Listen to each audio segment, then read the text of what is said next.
ओम शांति। सृष्टि रूपी रंगमंच पर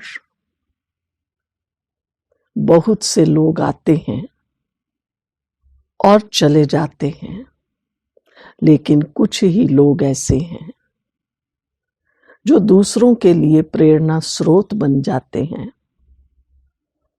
कुछ ही लोग ऐसे हैं जो अपनी झोलियां वरदानों से, दुआओं से भरकर जाते हैं। ब्रह्मा कुमारी ईश्वरीय विश्वविद्यालय की अगर एक एक भाई बहन कहें, बाबा के बच्चे कहें, देखते हैं तो सचमुच ये आत्माएं इस सृष्टि रूपी रंगमंच पर बहुत महान तपस्वी आत्माएं रही, और उनमें से एक रही हमारी परम श्रद्धेय आदरणीय बहुत प्यारी दादी जानकी जी। दादी जानकी जी का जीवन पुरुषार्थ अपनी ही तपस्या से संपन्न भरपूर जीवन रहा। दादी जी को जब से भी हमने देखा, दादी जी तपस्या की धनी, श्रेष्ठ संकल्पों की धनी, एक एक सेकंड को बचाने में, एक एक सेकंड में कमाई करने वाली, टाइम इज मनी अगर देखना हो तो रियल सेंस में दादी जानकी जी ने एक एक सेकंड को सफल किया। मैंने देखा हुआ है दादी जी अपने जीवन में अपने आप को तपस्या से भरपूर करने के लिए, शक्तियों से भरपूर करने के लिए बहुत समय चुपचाप अपने आप निकाल लेती थी। कई बार उनको लगता था कि आज चलो ऐसा कोई काम नहीं है, कोई ऐसी सेवा नहीं है, तो कहती तो ये थी, क्योंकि उनका शरीर भी जरा कम साथ देता था, तो कह देती थी आज ये शरीर ठीक नहीं है। कई बार मैंने चुपके से देखा, कह रही हैं शरीर ठीक नहीं है, लेकिन वो तो अपने कमरे में अपनी तपस्या में बैठी हुई है। तो अपने आप को तपस्या में ले जाना, एकांत में ले जाना, एकाग्रता में ले जाना, ये दादी जी की एक बहुत बड़ी कला, बहुत बड़ी हॉबी थी। दादी जी दूसरों को कैसे आगे बढ़ाएं, दूसरों को भी भगवान का वारिस बनाएं, ज्ञान सुनाना, इसको कोई वो बड़ी बात नहीं समझती थी। दादी जी कहती थी ज्ञान तो कोई भी सुना सकता है, लेकिन ज्ञान को अनुभव कराना ये दादी जी की कला थी। विदेश में सेवाएं शुरू हुई 1971 से, और कई भाई बहनें, कई ग्रुप्स विदेश सेवा के लिए गए। लेकिन जब दादी जानकी जी गईं तो दादी जी के पास कोई भाषा तो नहीं थी, भाषा तो केवल हिंदी सिंधी थी, इंग्लिश भाषा नहीं थी।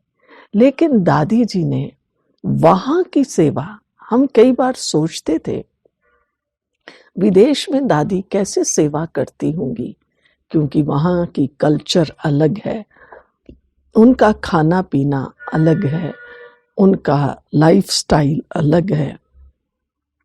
लेकिन मनन चिंतन की धनी, एकाग्रता की धनी दादी जानकी ने विदेशियों के मन को भी जीता, और मैंने देखा, स्वयं अपनी आंखों से अनुभव किया। मैं दादी जी के पास रही कुछ समय, तो दादी जी, मैं कई बार सोचती थी दादी जी ज्ञान कैसे सुनाएंगी, क्योंकि दूसरा धर्म, फिजिकली तो कहें विदेश में लोग क्रिश्चियंस और अन्य धर्मों के, और वो आत्मा परमात्मा की बात को क्या समझेंगे।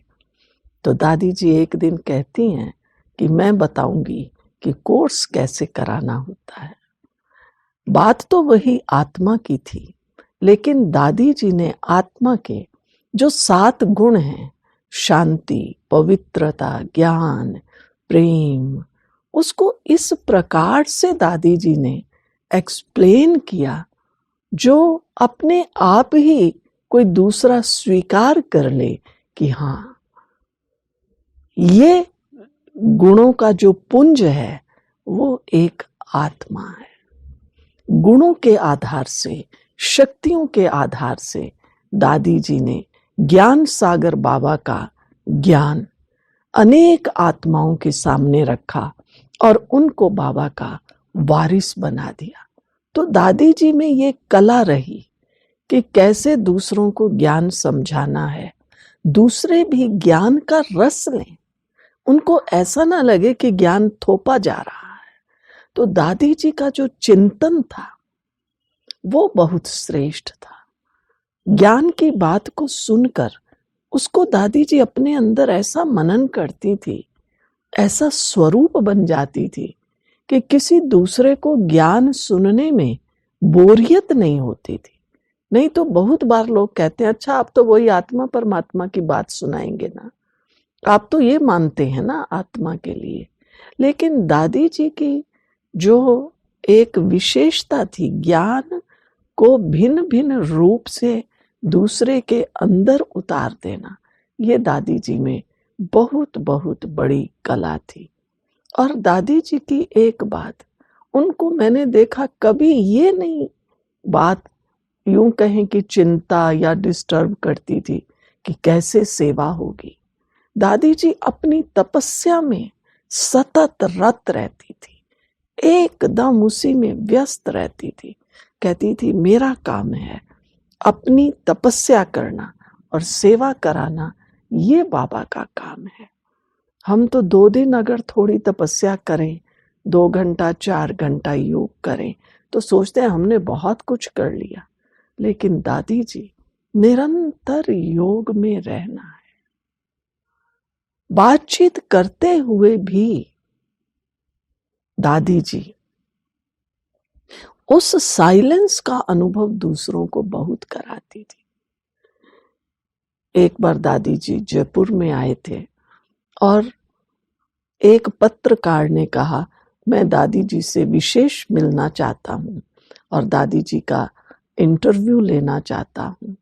दादी जी ने स्वीकृति दी और जब वो पत्रकार आया उसने अपनी 2-3 बातें दादी के आगे रखी और मैंने देखा दादी जी अपने ज्ञान की अथॉरिटी में उसकी बातें सुनकर कहती हैं, अच्छा 1 मिनट मैं पहले साइलेंस में जाऊंगी, उसके बाद मैं अपनी आपकी हर बात का जवाब दूंगी। और दादी जी, वो पत्रकार और मैं, हम 1 मिनट ऐसे साइलेंस में बैठे। वहां का वातावरण ऐसा चार्ज हो गया और फिर दादी जी ने उसको जो कहा, उसको जो सुनाया, वो तो इतना उसमें खो गया, ऐसा डूब गया कि उसने उसके बाद कोई प्रश्न ही नहीं पूछा। तो दादी जी ज्ञान को गहराई से इतना सुना देते थे कि दूसरी आत्मा उसको अनुभव करे। कैसे भी व्यक्तित्व वाले लोग आ जाएं, वो पॉलिटिशियंस हों, वो अधिकारी हों, वो एजुकेशन में हों, वो किसी इकोनॉमी आदि के काम में हो, लेकिन उस क्षेत्र की बात दादी ऐसे ढंग से ज्ञान की बात से कहती थी जो दूसरा एकदम कन्विंस हो जाता था। दादी यूथ के साथ यूथ थी, बड़ों के साथ बड़ी थी, बुजुर्ग के साथ बुजुर्ग थी।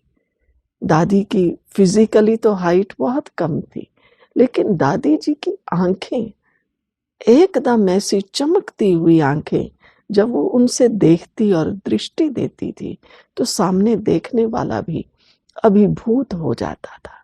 तो तपस्या की धनी, श्रेष्ठ संकल्पों की तो क्या कमाल थी दादी की।